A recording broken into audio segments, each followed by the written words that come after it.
Paz e graça para você ligado nessa emissora. Começamos mais uma edição do Vejam Só Entrevista. Hoje, para matar as minhas saudades gigantescas da doutora Albertina Duarte. Eu me lembro com muita saudade, de forma muito viva, as entrevistas que ela deu ao Vejam Só, nos debates, na época eram debates, né? Durante o tempo em que ele era ao vivo, das 22 às 00h, de segunda a sexta-feira. Na época, era a virada do milênio, né? Os primeiros anos do século XXI, e um dos maiores fantasmas que parava sobre as famílias brasileiras era a gravidez na adolescência. Assunto sobre o qual, entre vários outros, a doutora Albertina se especializou. Ela que é ginecologista. Eu vou ler aqui o currículo da doutora Albertina. Mestre e doutora pela Universidade de São Paulo, referência nacional em saúde da mulher e do adolescente. Atua como coordenadora do Programa de Saúde do Adolescente e da Secretaria de Estado da Saúde de São Paulo e integra a equipe do Hospital das Clínicas da Faculdade de Medicina da Universidade de São Paulo. É reconhecida por sua atuação ética, humanizada e inovadora na defesa dos direitos das mulheres e da juventude.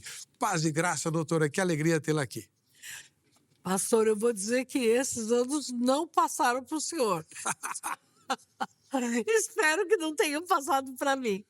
Mas o senhor disse uma coisa muito importante, porque há 20 anos atrás nós tínhamos, exatamente no ano 2000, nós tínhamos 750 mil partos em adolescentes, sem ser 750 mil.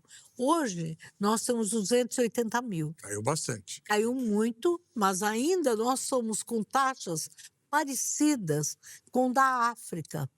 E, veja bem, maior que da Colômbia, maior do que o Equador, Bolívia e Peru. Maior.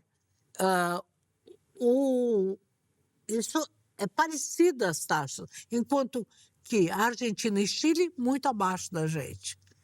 Então, só para ter ideia, agora nós vamos ter 50 minutos de programa, a cada 45 minutos, uma menina de 10 a 14 anos é mãe neste país. Dá à luz. Dá luz.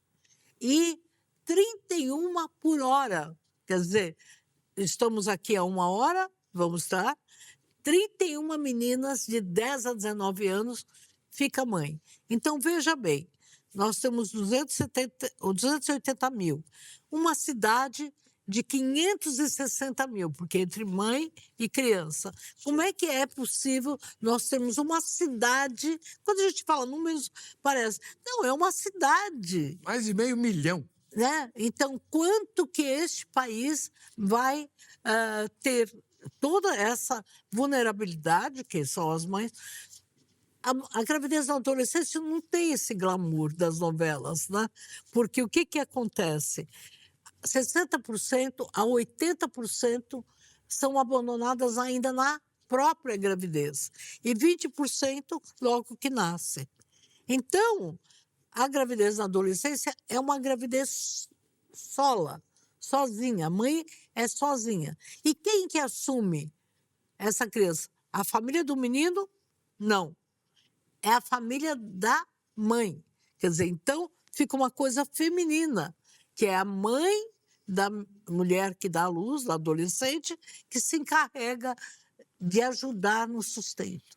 Ixi, eu tenho muitas perguntas para fazer para a senhora, até porque eu tenho uma adolescente recentemente ela completou 17 anos, mas quando ela tinha 15, ela leu os seus livros e ficou fanatizada pelo seu trabalho, a Rafaela. E a Rafaela só não está aqui hoje porque ela tinha prova. Eu moro em Minas Gerais. Mas um beijo para a Rafaela, porque está estudando. Olha que maravilha! Então, mas senão ela estaria aqui. Eu ainda planejo uma visita dela ao seu consultório para conhecê-la. Ela tem um monte de perguntas sobre o seu livro. Foi algo que mexeu bastante com ela quando ela tinha 15 anos de idade. Deixa eu avisar você que está assistindo a gravação que você tem um privilégio, né, de poder participar embora o programa não esteja sendo transmitido ao vivo, a gravação está pelo YouTube. Então, você pode e deve participar do programa mandando sua pergunta, seu comentário, não é? O Thomas me avisa aqui pelo ponto e eu coloco no ar a sua pergunta ou o seu comentário durante a gravação, tá bom? E já vou pôr no ar também a nossa enquete. Vamos lá? Você conhece pessoalmente alguma adolescente que engravidou? Sim ou não? É uma pesquisa quantitativa. Você que está assistindo ao programa, conhece pessoalmente alguma adolescente que engravidou? Tá? No final da edição, a gente vai ver o resultado parcial da nossa enquete. Doutora Albertina Duarte, por que a senhora se interessou por gravidez na adolescência?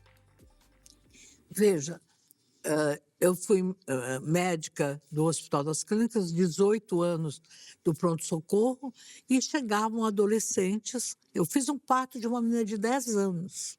10 anos de 10 idade? anos. Ela chegou com o uniforme da escola, pastor, e começou a ter dor.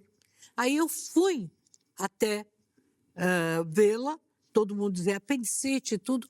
Aí ela começou a fazer força, eu tirei o nenê de dentro do vaso sanitário.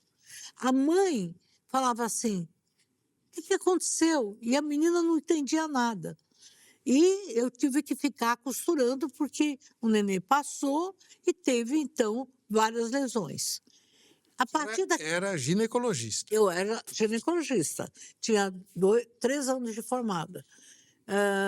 Eu falava, não é possível. Uma menina que engravida, ela fica escrava. Ela sai da escola, é difícil. A vida dela sela, né? Ela não continua. E aí eu achava importante a adolescência, porque achava que era a adolescência que se aprendia as coisas da vida. Que uma mulher perdia o corpo, ganhava o corpo de mulher, perdia o mundo infantil, assumia o mundo adulto, e também a questão da autoestima, onde eu entendia que uma mulher com autoestima sabia falar não ou sim com muita força. Eu era portuguesa, né? Sou portuguesa, né? Já disse que era. O senhor disse que eu perdi o sotaque. E eu achava assim, que eu não queria, nem para mim, nem para ninguém, que a trajetória das mulheres fosse voltar para trás. Quer dizer, essa menina que engravidava, essa de 10 anos, eu acompanhei, ela foi mãe novamente aos 15 anos e saiu da escola. Então eu dizia, bom, vou montar um serviço aqui no HC de prevenção de gravidez e de assistência à saúde da mulher. Quer dizer, esse fato de 10 anos, acho que me impactou muito, muito, muito. É difícil, né? Você pensar numa mãe, uma criança, depois eu fiz o parto de uma menina de 12 anos. E eu me lembro que ela fez cesárea e parecia uma boneca. Eu fazendo a cirurgia, olhando para ela, ela falando, o que está acontecendo comigo? O que vai acontecer comigo? Quer dizer, ambas nem sabiam que estavam grávidas. Então, acho que só quem fez parto e quem atende uma menina de 15 anos ou 14 é que não se sensibiliza, porque ela está sozinha, a família do menino já foi embora. E o mais incrível, pastor, é que quando ela conhece outro namorado, ela acha que agora vai dar certo. E aí, se esse namorado chama o nenê de filhinho, aí o nenê chama papai, esse segundo namorado, ela fala, agora vai dar certo, agora eu vou engravidar de novo. É aí que a vida dela, ela não volta para a escola. Ela vai ter subemprego, ela vai morar no fundo da casa da sogra quando tem, ou vai morar junto com a mãe. Então, ela, como é que é o emprego dela? Ela tem que voltar para casa.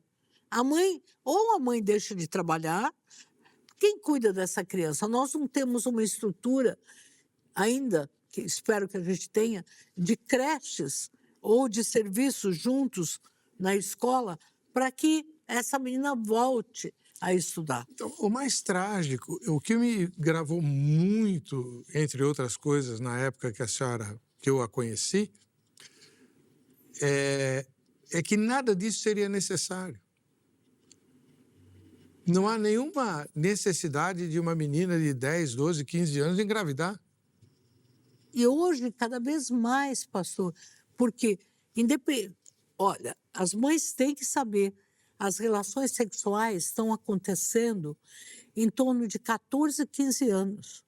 E para os meninos e para os meninos. Antigamente era mais cedo para os meninos, mais tarde para as meninas. Agora, são praticamente iguais à época.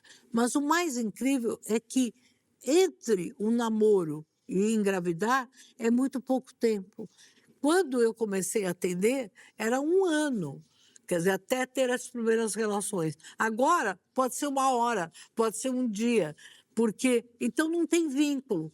Como é que essa menina vai conseguir dizer eu não quero ter relações porque ela está com baixa autoestima? E ela não tem. Então, não é só isso. Os riscos físicos que a gente pode conversar e os riscos sociais são os maiores. Psicológicos, tem muita criança, muita adolescente deprimida hoje. A senhora usou uma palavra muito forte no comecinho do programa. A senhora falou que as meninas vão ser abandonadas. É isso mesmo?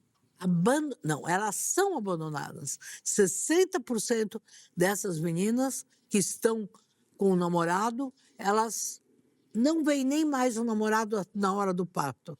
Aí, a hora que o neném nasce, 20% já abandonam. Então, ficam 80% abandonadas.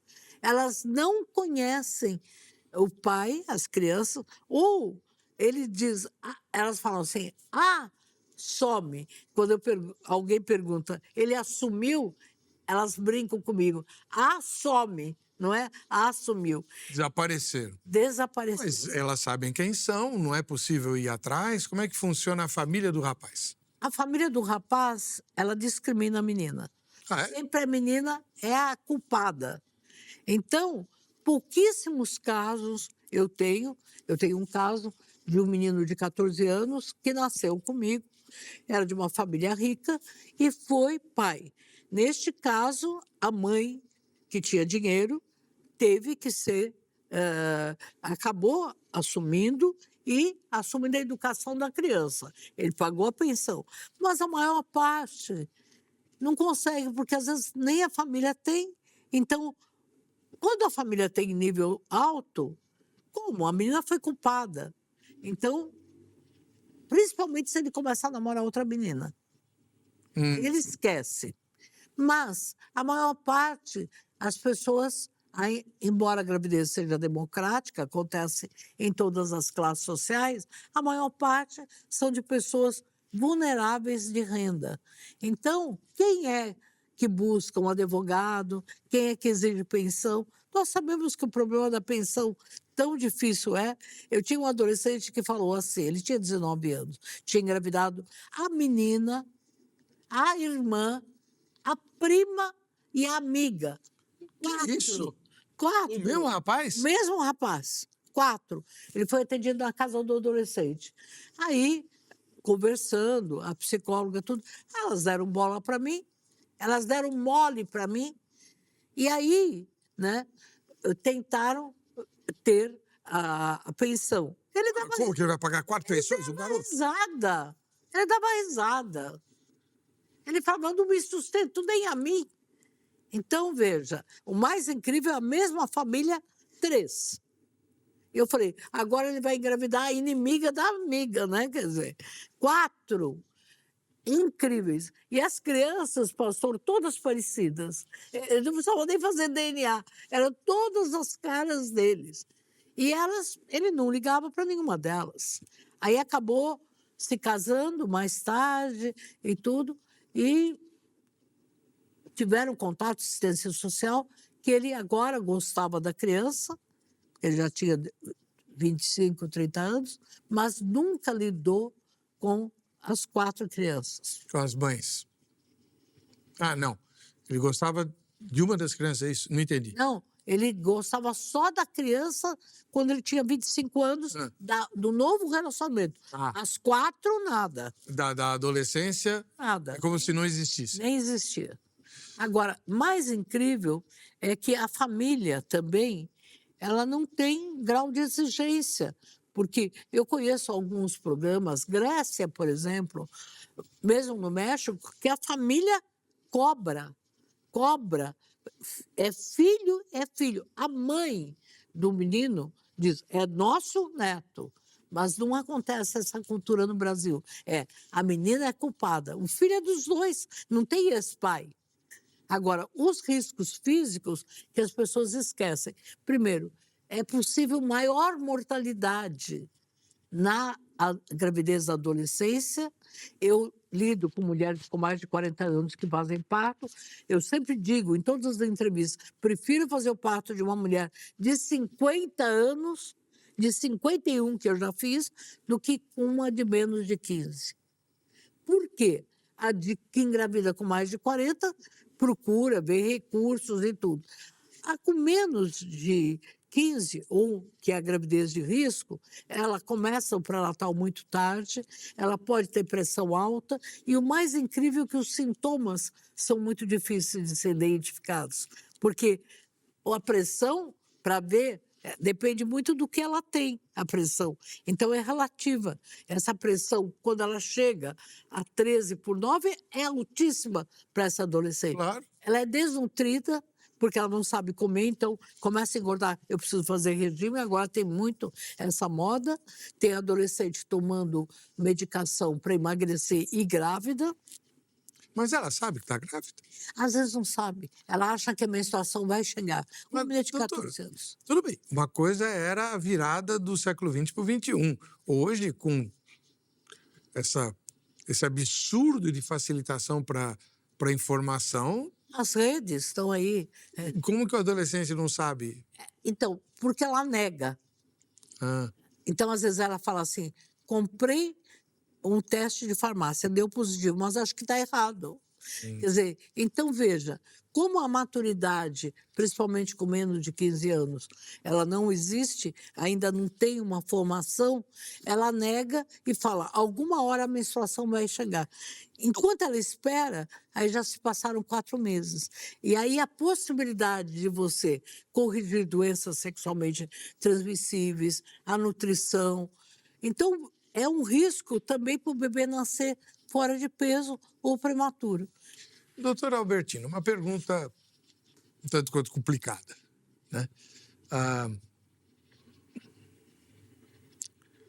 O que as adolescentes alegam? Porque o adolescente, ela já falou aí, né? Ah, deram mole para mim, eu sou homem, sei lá, alguma coisa na linha machista, né? Mas e as meninas? Porque, graças a Rafaela, né, eu estou tendo acesso a esse mundo da adolescente do... Fala de resenha, agora não é festa, é resenha. Isso. Eu tô vendo como é que essa juventude, essa tenra juventude se comporta. E as meninas são extremamente atiradas, né? Aí eu lembro que a senhora falava da mãe do rapaz acusando lá na virada do século. Falei, ixi, agora então é que elas vão acusar mesmo, porque de fato as mocinhas são muito atiradas e atiram para qualquer lado. Os meninos sempre foram, né? Então eu queria entender, elas não têm medo de engravidar? Na verdade, hoje tem um agravante, que é o bullying. Quer dizer, então veja, nos anos 95 a gente fez uma pesquisa que mudou a história, a ponto de São Paulo ser hoje um país, né? São Paulo é um país que mais reduziu a gravidez na adolescência. Nós reduzimos em 73%. Olha que beleza. Nós batemos a meta do milênio e ganhamos prêmios por isso. Bem, essa pesquisa dos anos 95, que foi parte da minha tese, mostrou que os adolescentes daquela época conheciam os métodos. E 90% conheciam, 70% não conheciam. E não usavam. Conheciam, mas não 90% usavam. conheciam e não usavam. eles diziam, nós esquecemos. 10% falava, a gente não precisava fazer nada. Então, só 10%. Todos sabiam o que precisavam. O que, que a gente fez naquela época? Os meninos tinham medo de falhar na relação, então não usavam preservativo por medo de falhar, e as meninas tinham medo de não agradar. Isso foi determinante. Eu tenho falado nas minhas palestras, uma das razões de eu ter ganho vários prêmios foi porque essa pesquisa, medo de não agradar, é maior do que o conhecimento. Então, hoje, com o bullying, a adolescente fala, ele não gosta de mim, eu sou a única que não beijou na minha escola, na minha classe. Então, essa insegurança não é falta de informação, é insegurança, principalmente para a mulher. E essa insegurança faz com que ela seja submissa. Não é por desejo, porque o prazer, que todo mundo achava, é pelo prazer dos hormônios, o prazer só está presente em 20% das meninas e 27%, 28% dos meninos. O sentimento do medo de não agradar é muito maior do que o conhecimento. Então, veja, por isso que eu insisto, mãe, escola, você precisa conhecer essa adolescente e desenvolver habilidades. A menina que se sente apoiada, que se sente segura, ela consegue se prevenir. Mas se ela se sente insegura, se ela se acha feia, e hoje há listas desejáveis e não desejáveis, colégios caríssimos que dizem, eu sei de uma lista de estupráveis e não estupráveis.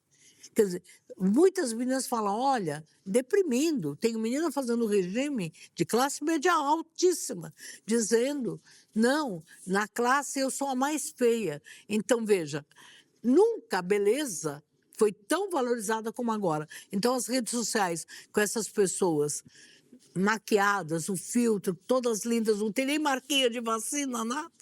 Então, isso gera insegurança.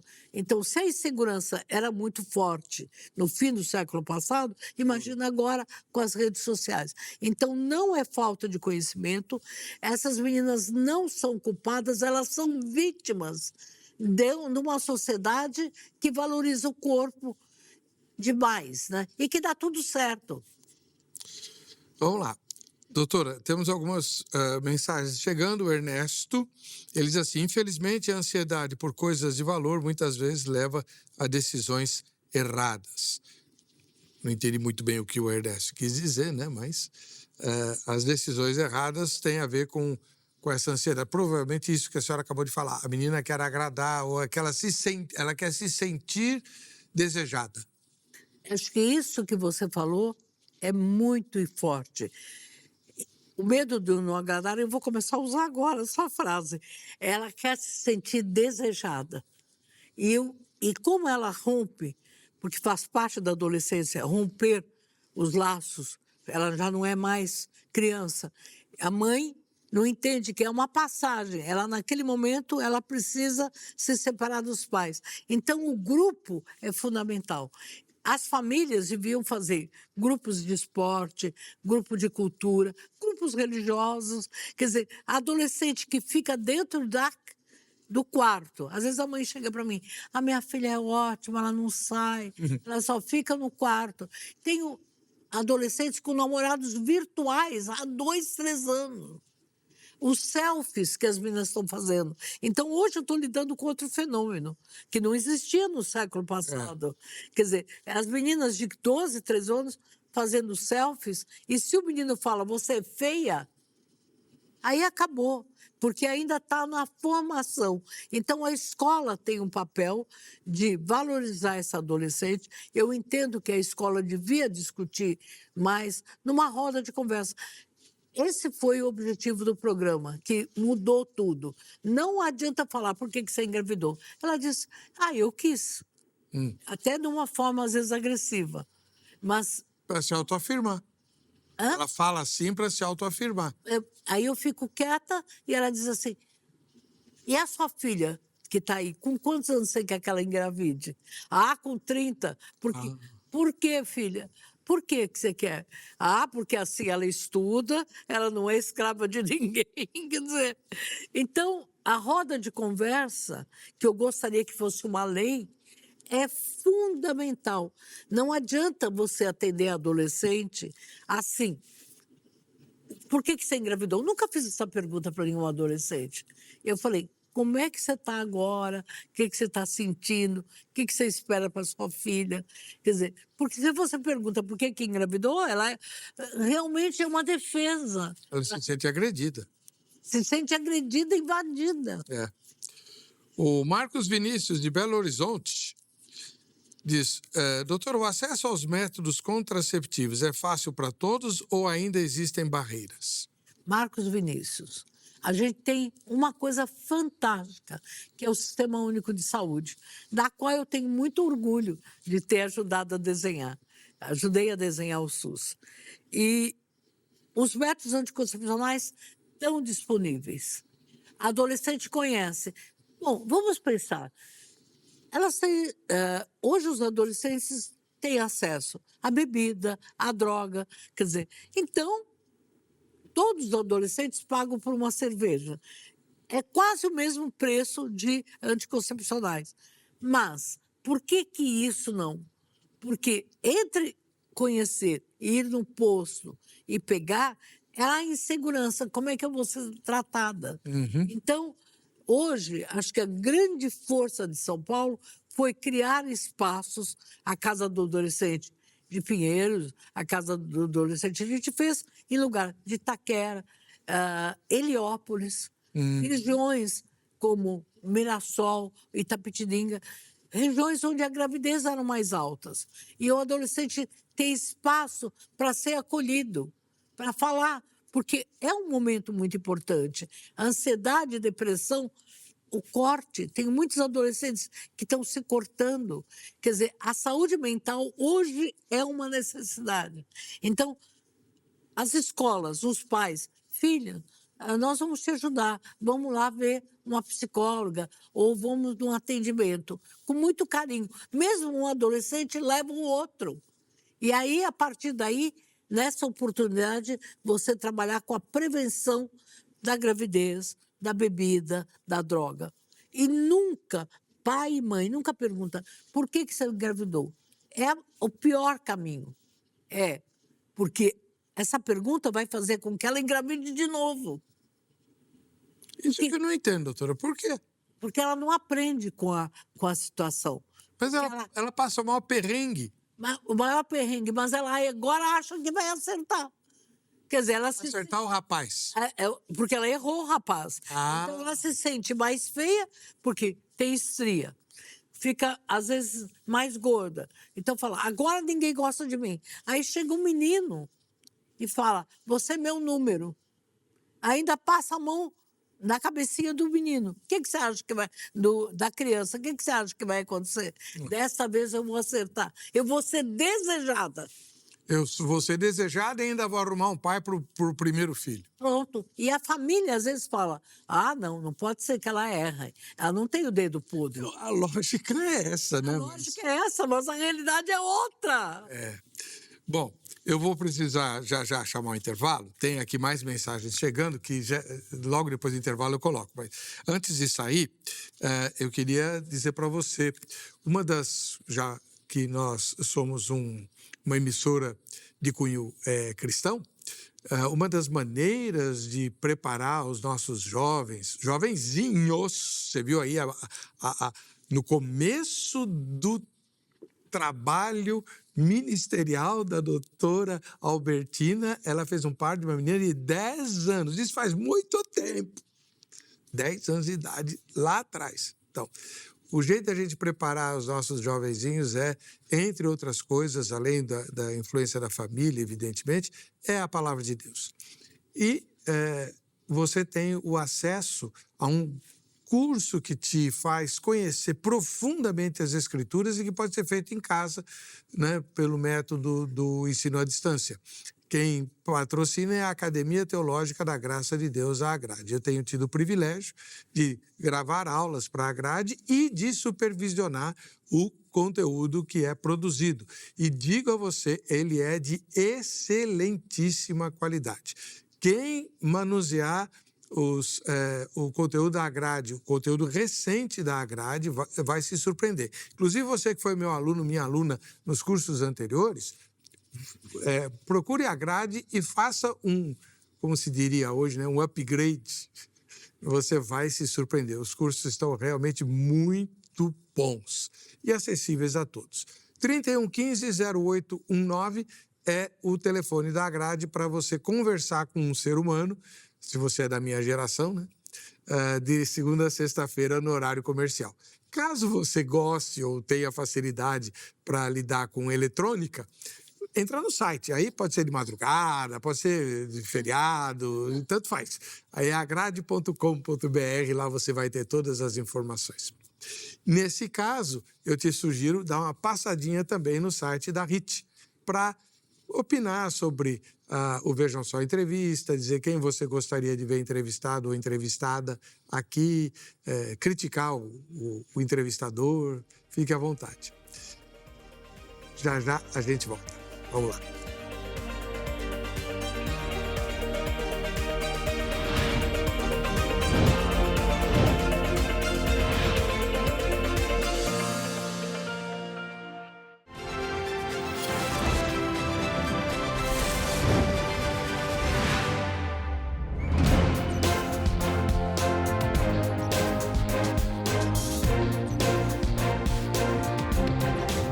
Muito bom, muito legal, né? Eu tenho, antes de continuar a entrevista, eu queria apresentar duas pessoas para você, duas fotos. E se você não está sendo apresentado hoje aqui, é porque você ainda não mandou sua foto. Então, também não está concorrendo aos nossos brindes. Faz a foto agora e manda para nós. Éber, eu não sei fazer isso. Eu também não sei. Chama teu neto, teu bisneto. O neto. Na hora. Ele vai fazer em menos de meio minuto. Ele bate a foto, posta e diz, tá aí, vó, tá aí, vô, tá feito. Pior que é assim mesmo, né? O endereço é o Facebook, Programa Vejam Só, ou Instagram, @Programa Vejam Só, tá? A gente tem a foto hoje aqui, lá do Rio Grande do Sul, em Santa Cruz, a Clair Pires, né, a nossa telespectadora lá. Deus abençoe, Clair. Um grande abraço para você. E em Taubaté, no interior paulista, na cidade lá do Monteiro Lobato, a Elaine Cristina é nossa telespectadora. Grande abraço, viu, Elaine? Fica na paz. Muito bem. Doutora, tem aqui um comentário da Fernanda. Fernanda Alves, ela é de São Paulo. Em muitos casos, a menina é quem sofre as consequências e o julgamento, enquanto o rapaz quase não é cobrado. Por que isso acontece? A família da menina não pode cobrar a família do rapaz? A família do rapaz pode até tentar se esquivar, mas... Olha, Fernanda, você disse em muitos casos. Não é em muitos, é em todos os casos. A sociedade cobra a menina. A sociedade culpa a menina. A família culpa a menina. Então, veja, vou dizer, a mulher, a menina adolescente, não é culpada, ela é vítima. Vítima, porque ela não foi preparada para uma decisão, a escola não preparou adequadamente, a própria família não e a sociedade não. Então, existe um aval para o adolescente. Eu lembro de um adolescente que tinha 15 anos e um menino 14, engravidou. Aí a mãe disse para mim, mas ela já é uma mulher. Meu menino é uma criança. Ai, meu pai, não acredito. Não. A senhora vai ter que repetir isso aí. Eu acho que eu ouvi errado. Como é que é o negócio? Então, o menino tinha 14, era loirinho, de olho azul, porque todo mundo acha que é só, como eu disse, a gravidez é democrática. E a menina tinha 15. Aí eu chamei os dois, conversando, o menino quieto, bem arrogante. E a mãe que veio junto falou: doutora, na minha consulta, na frente de todo mundo, doutora, a senhora tem que entender, ela já é uma mulher. Ela tem 15 anos. E o meu filho é uma criança. De 14. De Ah, não, 14. olha, sinceramente, é dose para elefante. Aí eu olhei bem e falei: se qualquer coisa que eu falar, essa mulher vai ter um motivo para se afastar. Eu falei: filha, é isso, mas não tem esse pai. Vocês não precisam ficar juntos, mas pai é para toda a vida. Por exemplo, se você se separa do seu marido, ele continua um pai. Então, o que a gente está querendo discutir é o pai, a presença. A família não é cobrada, porque fica com vergonha a família. Então, a primeira coisa é você sabe que é difícil cobrar uma dívida. Então, a família do pai, do menino, é tão arrogante, diz: quem mandou a sua menina se envolver? Ela que foi a culpada. Então, nós precisamos, eu acho fundamental o seu programa para que a gente entenda. Eu sou avó. Então, avó, se meu neto engravidar, realmente é meu bisneto. Se a minha neta engravidar de alguém, é minha bisneta. Então, é preciso que os pais dos meninos e das meninas digam: o filho é de vocês, o que vocês vão fazer? Mesmo que vocês não fiquem juntos. Nós temos que ter essa cultura. Mas desde sempre a mulher foi culpada. Desde sempre. Desde o Jardim do Éden. Desde o Jardim do Éden. Doutora. É verdade. Quando a senhora começou o seu trabalho, a realidade jurídica do Brasil era um pouquinho diferente. Não muito, mas um pouquinho. Hoje a gente tem uma militância muito, muito forte, né? Aliás, a senhora faz parte dela. Aliás, nós temos várias militâncias, elas são diferentes em várias frentes. E há uma militância jurídica e também uma facilitação jurídica para os casos de estupro, onde o aborto é realizado com previsão legal e tudo mais. Esse tipo de facilitação interferiu no resultado da gravidez das adolescentes? Fazendo uma pergunta mais direta, as adolescentes também usam essa solução? Não, eu diria que não interferiu, até porque tem muito poucos serviços. E quero dizer que nós tivemos, há 2 anos atrás, que foi meu levantamento, 200 mil casos de aborto, de internações pós-aborto. E 50 mil foram meninas. Mas elas negaram que procuraram. Então, veja bem, o aborto legal assistido é muito difícil, é muito tempo. Às vezes ela fica tanto tempo na fila que o bebê nasce. Mas um alerta para as mães e para toda a sociedade. Menina que às vezes a família provocou o aborto, pediu para o aborto, quando a menina é rica, aí o aborto é legal, mesmo que ela tenha 17 anos. A família paga e faz. É muito raro essa família não assumir. Bem, então ela assume o aborto. O que acontece? Essa menina volta a engravidar. Não diga. Então, veja, 2 situações. Se ela engravida na adolescência, metade engravida novamente depois. 2 anos. Mas se ela aborta, 6 meses depois ela volta a engravidar.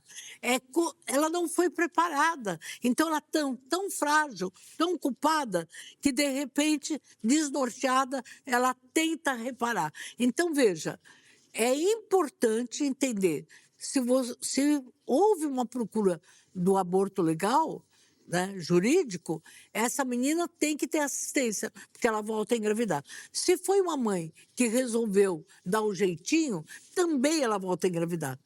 Porque ela diz: não era bem o que eu queria. Veja, eu eliminei meu filho, então agora quero outro filho de volta. Então, veja, a cabeça não é como as pessoas pensam. Do mesmo jeito que ela não aprende, ela com não tem uma lição de casa. Ah, eu engravidei, não engravidei mais. Não, eu engravidei. É que nem o repetente. Eu repito de ano, agora eu sei tudo. E eu não vou na escola porque agora eu já sei tudo. Então é preciso que quem engravida, eu tenho esse trabalho da redução da segunda gravidez, busque imediatamente métodos anticoncepcionais, uma assistência psicológica também, porque a menina que engravida e que não é preparada, ela faz atos de violência contra a criança. Não diga. Isso existe uma pesquisa da Escola Paulista. Claro que nós estamos trabalhando para que ela assuma. Mas não tem nada a ver com a depressão pós-parto. Não tem a ver com a irritabilidade, quer dizer, a culpabilidade. Essa criança simbolizou que eu me afastei das minhas amigas, que me afastei. A mãe muitas vezes quer ajudar, mas tem que continuar no trabalho e disse, eu tenho a minha vida. Então essa menina que é afastada da escola, que não é que ela só perde o namorado, quer dizer, o namorado se afasta, ela não é convidada para uma festa de 15 anos. A menina que engravidou aos 14 não é a melhor madrinha da festa de 15 anos e nem da resenha. Quer dizer, ela não vai poder ir. Ela é mais diferente. Ela é diferente. Então, veja, como ela está excluída, ela busca quem a apoia. Então, por isso que eu sou a favor dos grupos. Quem não tem grupo tem bando. Quem não tem bando, fica sozinha, chefe de mando. Ai, ai. A Ana Luísa, aqui de São Paulo, pergunta: será que para a saúde da mãe e da criança é mais seguro levar a gravidez até o fim ou interrompê-la? Ela está falando, obviamente, de caso de estupro. Olha, o estupro, para mim, é uma das grandes violências. Eu tenho uma menina que dizia, eu sinto o cheiro de estuprador dentro de mim. Doutora, eu estou sentindo o cheiro dele. E nunca mais ela conseguiu se relacionar com ninguém, faz 20 anos. Mas tem um outro caso que, para mim, é terrível. Ela deu até entrevista. A mãe forçou ela a ter um nenê. Ela foi estuprada com 14 anos. A mãe forçou. Agora, 20 anos depois, a cena é horrível. A menina, que tem hoje 16, vai atrás com a avó. A menina, a mãe da menina, vai na frente e não olha para trás. Elas estão em tratamento psicológico. Essa menina fez psicologia, a mãe, mas continua não olhando. Quer dizer, então, como é que fica? Eu não estou discutindo legalmente, estou discutindo a desgraça. Eu sou mãe, sou avó. Imagina a minha neta, minha mãe, a minha filha, criar uma criança dentro do seu ventre de um estupro. Filho tem que ser um fruto de amor, de afeto. Se aquelas relações que não foram tão firmes já dão problema, imagina você criar dentro de você. É uma tragédia. Agora, voltando a falar de gravidez não violenta, né? Não como resultado de violência. A gravidez é resultado de um namoro na adolescência. A adolescente cria vínculos, instinto materno, essas coisas, ou ela é muito nova para esse tipo de coisa? No caso de violência? Não, do namoro. Cria sim. Se você tem um trabalho, porque a gente teve uma pesquisa, às vezes 33% dizendo, 33% é bastante, ele é tudo para mim, ele é a única coisa que eu tenho. A criança? A criança. Isso é a fala de uma mãe madura. É maravilhoso. Quer dizer, essas meninas do programa que a gente manda para o psicólogo, que manda, quer dizer, que a gente insere no mercado de trabalho. Primeira coisa, elas têm que voltar para a escola. Voltar para a escola é uma forma dela dizer, eu não sou agora excluída, eu estou escrava, ninguém gosta de mim. Segundo, reforçar a autoestima e reforçar o vínculo materno. Se ela tem um vínculo materno, ela se previne, porque ela diz, eu não vou dar conta de outro. Então, veja, abandonar essa adolescente é fazer com que ela tenha violência contra a criança. Então, a família tem que, primeiro, aconteceu, parar de falar por que aconteceu. Aconteceu, vamos acolher você, porque ela é vulnerável, ela é sozinha, a família do menino não vem, não adianta cobrar, então nós vamos acolher você. Acolher você representa voltar para a escola, conseguir ter um mínimo de vida social, eu acho que era o máximo, mas não dá. E, principalmente, fazer com que essa menina assuma a responsabilidade de cuidado do bebê. Porque, às vezes, a avó fala, eu cuido e você não faz mais nada. Também é ruim o excesso de cuidado. Quantos casos?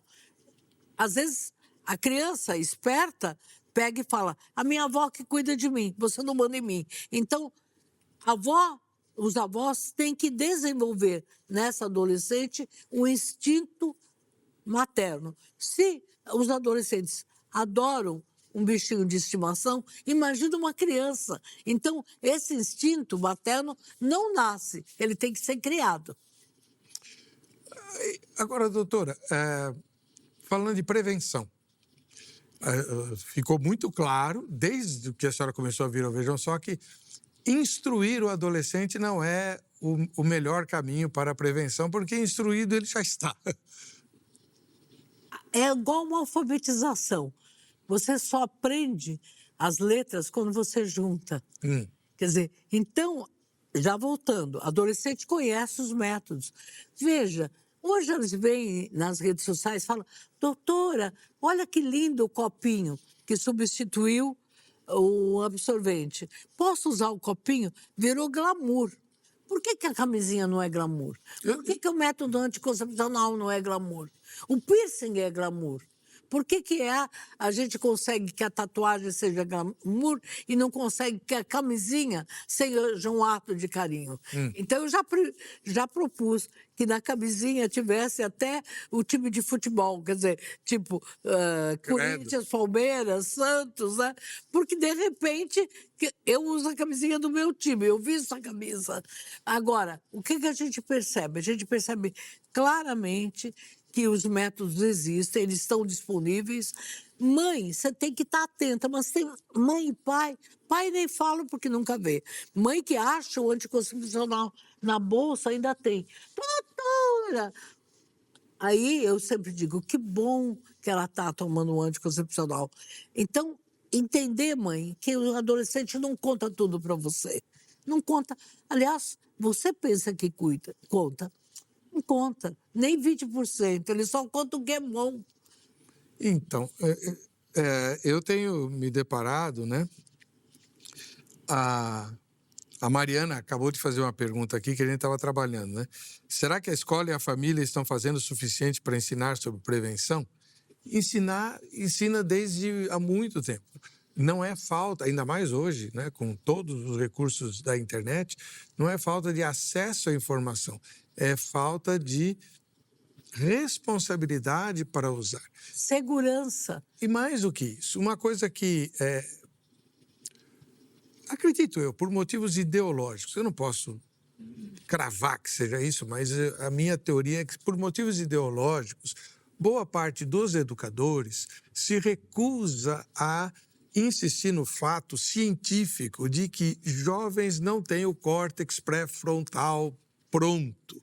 Portanto, não podem tomar decisões e fazer escolhas definitivas sobre a sua vida.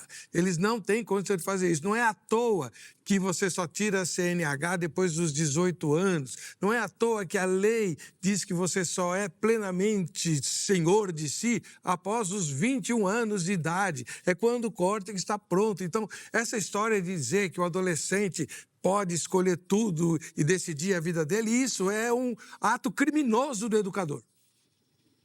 E se algum educador se sentir ofendido por essa minha fala, se ele faz o que eu estou dizendo que ele está fazendo, a gente vai discutir isso nos tribunais. Não tem problema nenhum.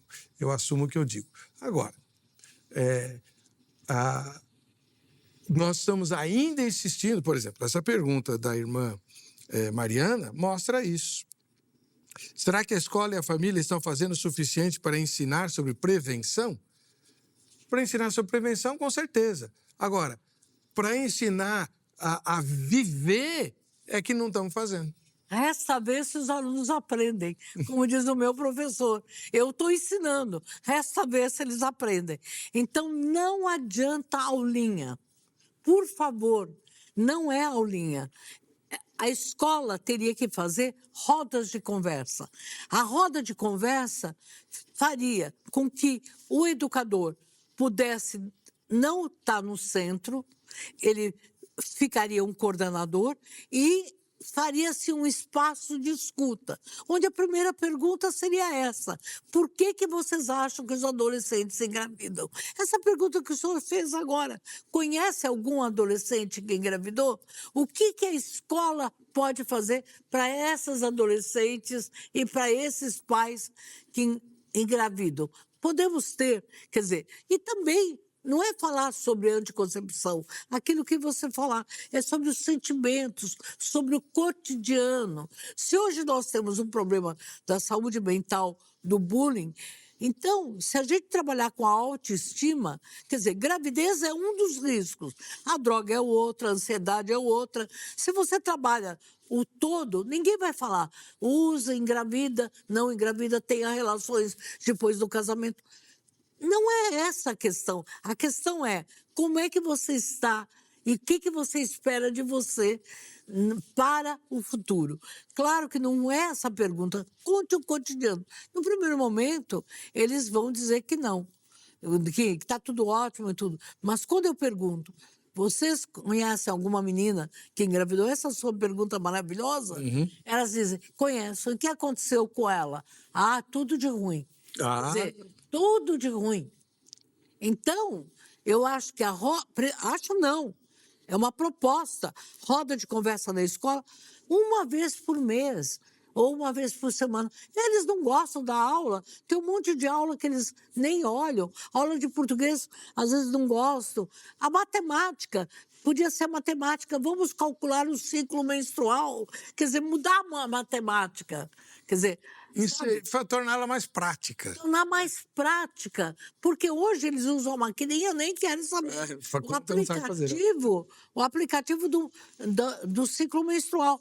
Se tem tudo isso, é porque aquilo que você falou, o córtex não está pronto, e também a autoestima e a autoimagem não autoriza o comportamento. Não é ensinar, é fazer com que eles aprendam a se amar. Amar e sonhar com um futuro melhor. Grande verdade. Pena que o nosso tempo acabou. Eu ainda tinha algumas perguntas aqui, mas vão ficar para a próxima entrevista com a doutora Albertina Duarte Takeuchi. Esse é o último nome? Takeuchi. Esse é o Brasil, né? Fui casada há muitos anos, não fui divorciada, meu marido morreu. Takeuchi é japonês e é aqui só neste país que uma portuguesa como eu casa-se com um japonês, não é verdade? Doutora Albertina é um ícone, né, do trabalho com a gravidez na adolescência, e não só na adolescência. Essa madrugada, ela está aqui gravando, ainda é cedo, é bem cedo aqui em São Paulo, e ela estava fazendo um parto. Não, uma esteroscopia, porque é uma paciente que sangrou, eu tive que tirar o mioma às 2h da manhã. Quer dizer, e aí eu falei, não, preciso estar bem, né? Aí a primeira coisa que eu perguntei, estou com cara de cansada? Não. E aí eu vou dizer uma frase do Walter Ugumã. Ele disse, olha, os sonhos, eu não preciso dormir para sonhar. Quem sonha no tempo de dormir são aqueles que desistiram. Quem sonha no tempo de dormir são os que desistiram. Olha. E você, pastor, todos nós que sonhamos com um mundo melhor, esse tempo do acordado é da realização dos sonhos. A Silvia fez um comentário. Infelizmente, conheço sim, acaba com a vida do adolescente e da família. É triste demais. Vamos ver o resultado da enquete, que eu já estourei o tempo aqui do programa, né? Você conhece pessoalmente alguma adolescente que engravidou? 86% responderam que sim. Claro. 14% Porque a cada 9 bebês que nascem, um é de mãe adolescente, com certeza você conhece 10 pessoas, né? E a doutora Albertina está falando de bebês que nascem, que a gravidez foi até o fim. As que nascem. Agora você imagina as que não foram até o fim. Então, a quantidade que está acontecendo em plena era da informação. Doutora Albertina, que Deus ilumine cada vez mais seu caminho e a abençoe ricamente. Olha, muito obrigada, foi um prazer. Eu acho que toda vez que a gente tem um programa como este, da informação, 1% que ficar é revolucionário, é mudança. E é lucro, com certeza. Para você que fica com a gente, que fica com essa emissora Paz e a Graça de Jesus, nós nos encontraremos, querendo o Senhor, na próxima sexta-feira. Até lá.